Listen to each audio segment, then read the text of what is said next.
Boa noite. As ruas de uma cidade contam muito sobre o desenvolvimento, o crescimento comercial, a situação econômica de determinada comunidade. Mas, sobretudo, nos revelam sociologicamente como as pessoas vivem, seus hábitos, comportamentos e até, se mais atentos, o que elas pensam e sentem. A Rua Assis Figueiredo, em Poços de Caldas, é o termômetro do município, o espelho de quanto a cidade cresceu nas últimas décadas. Você pode observar, por exemplo, o crescimento de Poços de Caldas nos últimos tempos.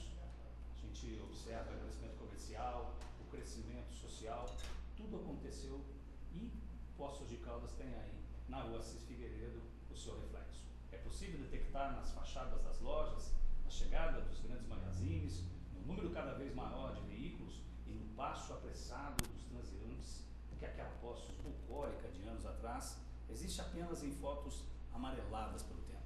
Hoje, por ali, pela Rua Assis, diariamente se encontram e se esbarram comerciantes e comerciários, empresários e empregadas domésticas, profissionais liberais e políticos de todos os partidos, incluindo os não liberais, muitos pais e filhos e muitos filhos sem pais, motoristas e mortos ciclistas, donas de casas e madames, jovens idosos e idosos jovens, pessoas ligando e desligando o celular, gente que vai e vem, que entra e sai, que fica e vai. Em meio a tudo isso, há anos, Carlos observava cotidianamente a multidão. Já de muletas em razão de um problema de saúde, sua figura imóvel, encostada geralmente na parede de um estabelecimento, contrastava com o frenesi existente nas calçadas. Os da nova geração passavam por ele como se Carlos fosse um poste, e alguns até quando notavam sua presença, se desviavam para não serem incomodados por um suposto pedido. Afinal, aquele sujeito ainda jovem, meio gordo, de barba por fazer, de camisa xadrez, calça jeans, parecendo um cowboy sem cavalo, não combinava em nada com a moda e os modos dos dias atuais. A pressa no passo nos faz apressar a falta de apreço. Por outro lado, Carlos era muito conhecido, principalmente por políticos de todos os partidos, incluindo os não liberais, que o cumprimentavam costumeiramente, sendo que muitos até liberavam um dinheirinho rapidamente, pois se sabe, existem coisas muito mais importantes a serem discutidas e resolvidas. Como ficar conversando com o Carlos sobre cavalhadas, seu assunto predileto, se o trânsito está ficando caótico, se existem pessoas precisando de atenção nas escolas e hospitais, se as drogas invadem as ruas e lares e a violência, por ser tão costumeira, já nos deixou de violentar. Ah, Carlos, você não sabia que o mundo mudou demais e a sua presença, seus assuntos triviais, sua risada marota e até infantil já não cabiam na Poços de hoje. Você teimava em viver na Rua Paraná, que hoje, Carlos, se chama Rua Assis. Na última sexta-feira, Carlos Donizete Serezani, o popular Armoço, nos deixou. Com certeza não será nome de rua e nem terá seu nome citado no Google. A Rua Assis continuará seu movimento frenético e ninguém por ali notará sua ausência. Alguém, lá de cima, o chamou para conversar sobre cavalhadas. E hoje, honrosamente, Carlos, o Armoço, já faz parte da Ordem de Cavaleiros de São Jorge. Alguém duvida? Estamos começando mais uma edição do Hora da Verdade, nessa segunda-feira, 20 de janeiro de 2014, né? A sua presença com a gente, todas as segundas-feiras, é um prazer, né? A gente lembrou aí do Carlos, o Armoço, e a gente abraça aí todos os seus familiares, seus amigos, né? E Poços de Caldas vai perdendo as pessoas que, tão simples, mas que traduzem para a gente essa diferença, essa dicotomia, esse fosso existente entre a sociedade mesmo, né? A gente nessa correria toda, às vezes a gente para de prestar atenção em pessoas tão simples que vêm nos dizer tantas coisas no cotidiano. Bem, a gente está começando o Hora da Verdade para apresentar a entrevistada dessa noite, a jornalista Natália Carvalho. Com a chegada do verão, as pessoas ficam mais expostas aos raios ultravioletas nas atividades do dia a dia e no final de semana usam e abusam do sol para conseguir um belo bronzeado. No entanto, a exposição de forma inadequada ao sol pode trazer inúmeros prejuízos à pele. De acordo com dados da Sociedade Brasileira de Dermatologia, a cada ano, 100 mil brasileiros desenvolvem algum tipo de tumor de pele, sendo a exposição excessiva ao sol a sua maior causa. E você, toma algum cuidado especial com a sua pele no verão?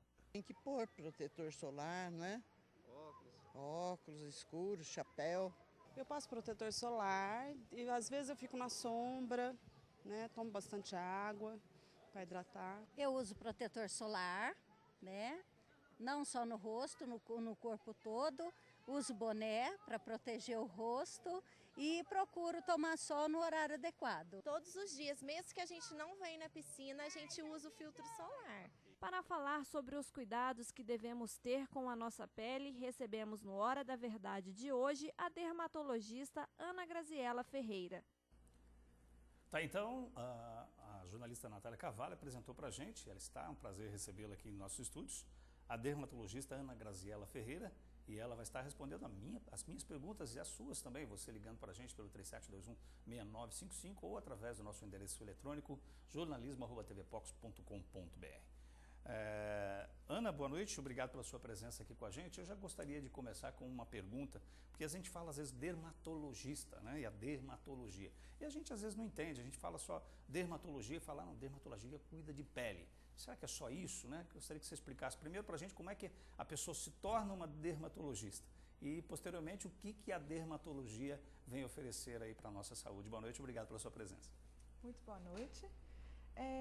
O dermatologista é um médico que, ele, depois de ter se formado em medicina, ele faz uma residência em dermatologia. O que é residência?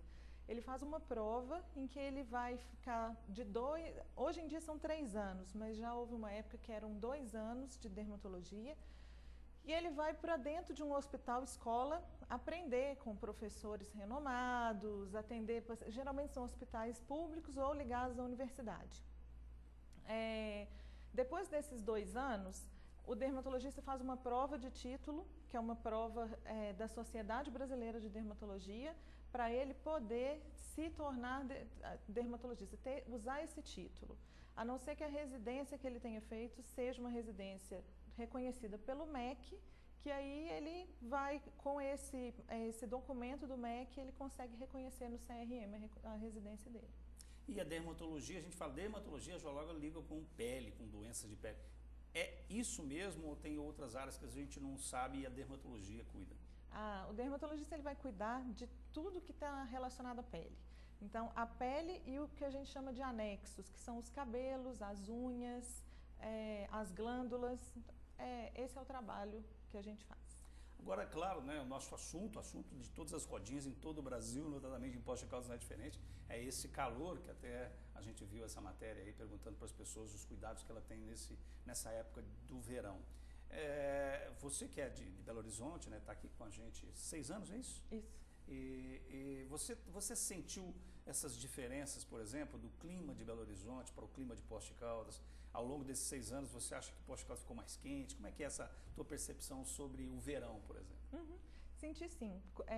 Eu já conheço Poços há vários anos, que eu tenho parentes que moravam aqui, e eu percebi que a cidade mudou. Aqui era muito mais frio do que é hoje, né? Quando eu vim morar, eu senti com o frio daqui, porque uma Belo Horizontina no inverno, Poços Caldense, sofre, né? Uhum. Hoje em dia eu já me acostumei, mas eu percebo que o verão está cada dia pior. Tá forte, mais né? quente, está chovendo menos, né? Em janeiro era o mês que chovia bastante aqui, hoje em dia chove menos. Agora, os problemas que as pessoas têm de pele, elas acontecem mais no inverno, no verão? Qual a estação do ano mais propícia para a gente ter problemas de pele? O ano inteiro. O ano inteiro. Tem doenças que são típicas, específicas de determinadas estações. Então, no verão a gente vê bastante queimaduras, dermatoses causadas por plantas e frutas que queimam a pele, queimadura solar, tem bastante micose e algumas erupções pelo suor. É o que a gente vê com maior frequência no verão. E piora de algumas manchas que as pessoas às vezes já têm, que são os melasmas. E aí no verão isso piora com o calor, né? Agora, esclarece assim, na verdade eu já li coisas favoráveis, né? E já li coisas assim que não tão favoráveis, por exemplo, ao que as pessoas falaram, inclusive na reportagem, que usam aí protetores solares e tal. Eu já vi gente, né, a gente hoje o Facebook tá aí, o Google e tal.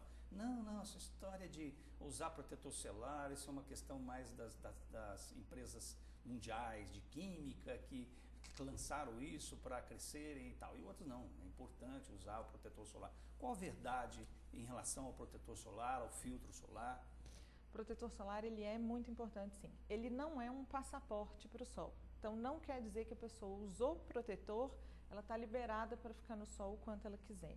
Mas ele é uma das nossas armas para proteção e prevenir o câncer de pele. Tem pesquisas já comprovando a eficácia dele e ele é essencial para a gente evitar um dano futuro. A gente sabe hoje em dia que cerca de 90% do sol que a gente for tomar na nossa vida, a gente toma até o final da nossa adolescência, até os 18 anos de idade.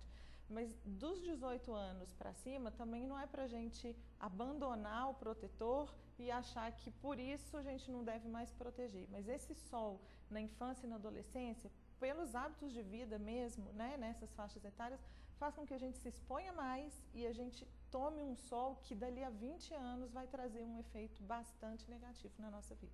Agora, a gente sabe que o sol, né, ele carrega aí a vitamina D, que é super importante para prevenir doenças e tal. Eu até estava vendo um livro que eu até vou apresentar aqui depois, posteriormente, na área do que a gente vai falar aí da Livraria Nobel. Mas a gente sabe que a importância da vitamina D, que é tomar sol. E então essa recomendação, qual a recomendação realmente? A gente até já sabe, mas é importante fortalecer. Quais são os horários bons para se tomar sol, se determinado tipo de pele, os diversos tipos de pele, se pode tomar sol em determinados horários, porque a gente vê tanta gente tomando sol meio-dia, 2 horas da tarde, que é uma coisa que a gente até se assusta, né? Essa pergunta é muito importante para o telespectador, porque a vitamina D é realmente uma vitamina que está em voga hoje em dia, todo mundo se preocupando e os olhares voltados para ela. O sol que faz mal, que traz o câncer de pele, é o sol do dia inteiro, mas a gente sabe que a incidência dos raios solares de 10 da manhã às 4 da tarde é maior e ela tem o sol desse horário tem um risco maior de trazer o câncer de pele. Então é o sol que normalmente nós recomendamos que o paciente não se exponha a ele. Nesse horário, procurar sombras naturais ou de edificações, né, uma tenda, uma barraca. Mas a vitamina D, o sol que vai estimular a produção de vitamina D é justamente nesse horário também, de 10 da manhã até umas 2 da tarde. Então, a gente tem que lembrar que o mesmo sol que produz vitamina D traz o câncer de pele. Só que aí vem a polêmica. Então, a pessoa vai fazer o quê, nessa história, né? A gente sabe que uma pessoa de pele clara... Como a minha, assim, né? Que na verdade eu sou moreno, mas é que a televisão mostra que eu sou claro, mas não é bem verdade. Isso, pele clara, olho claro, cabelo claro. Então, pessoas com pele mais clara que não costumam bronzear a pele facilmente, geralmente quando se expõe ao sol, primeiro fica avermelhado. Pimentão, né? Esse tipo de pele, 10 minutos de sol nesse horário, 3 vezes por semana, em 25% da sua superfície corporal, que corresponde a antebraço e perna, por exemplo, é o suficiente para a produção da vitamina D. Então, uma pessoa nesse verão, de camiseta, que sai para almoçar, anda 10 minutos até o restaurante ou até a sua casa e volta, já recebeu uma quantidade suficiente do sol para a produção da vitamina D, se fizer isso 3 vezes por semana. Uma pessoa mais morena vai precisar de mais tempo. Agora, quando você usa o protetor, aliás, assim, só para a gente clarear, a gente fala protetor solar e filtro solar, são diferentes? Me desculpe a ignorância nesse sentido, mas são diferentes. Filtro solar é uma coisa, protetor é outra coisa. Não, é a mesma coisa. É a mesma coisa. A mesma coisa. Antigamente assim, até pouco tempo atrás, a nomenclatura bloqueador solar. Mas foi feito tem uma resolução sobre proteção solar aqui no Brasil hoje em dia, e a norma é não usar mais esse termo para não confundir o público. Então, é protetor solar de alta proteção, ampla proteção. Não é mais bloqueador. Então, mas é tudo protetor. Ele tem um medicamento, que esse medicamento vai proteger a gente da radiação. Agora, quando a gente fala, por exemplo, da necessidade de tomar aí o sol, desse horário que você disse, dependendo da pele, tomar para receber a vitamina D, quando eu vou fazer isso, se eu usar um protetor solar, eu deixo de receber a vitamina D, ela interrompe o processo, eu preciso receber a vitamina D sem o protetor solar, é isso? Não. A gente não recomenda que faça isso sem protetor, porque a gente consegue ter absorção dos raios ultravioletas A e B com protetor. Muito bem, nós estamos entrevistando você com a gente pelo 3721-6955, a dermatologista Ana Graziela Ferreira, e vou fazer uma pergunta que antes que a sua chegue para a gente. Como escolher um filtro solar, né? Qual fator deve ser utilizado? Quanto maior, por exemplo, o número 30, a proteção também será maior? É necessário passar o filtro solar mais de uma vez por dia? Qual a maneira correta de se aplicar o protetor solar? Já a doutora dermatologista Ana Graziela Ferreira responde essa minha pergunta e você vai ligando para a gente aí. Não, saia daí que já a gente volta.